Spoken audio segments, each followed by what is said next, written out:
বলেছি যাদের ভিডিও এখনো ভাইরাল হয় নাই, ভাইরাল হওয়ার পদ্ধতি একটাই, সুন্দর একটা কমেন্ট করে রিপ্লাই দিব, রিপোস্ট করবেন যেন আপনার ভিডিওটা সামনে আসুক। 3টা কমপ্লেন করবেন, ভিডিও ফরিতে থাকবে 10-12টা, শেয়ার করে দিবেন, আমার যত ফলোয়ার আছে তাদের সাপোর্ট পাবেন। শেয়ার কমপ্লেন যারাই করেছে তাদের ভিডিও ভাইরাল হয়েছে, শেয়ার কমপ্লেন ছাড়া ভিডিও ভাইরাল হয় না। মনে রাখবেন, নতুন ধামাকা আপনাদের মাঝে এই আইডিতে দাওয়াত দিয়ে দিলাম।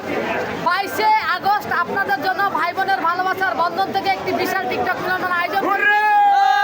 আমি সাথী খান 143 ভালো একটা পিকনিক স্পটে এই আইডিতে দাওয়াত দিয়ে দিলাম, সবাই চলে আসবেন।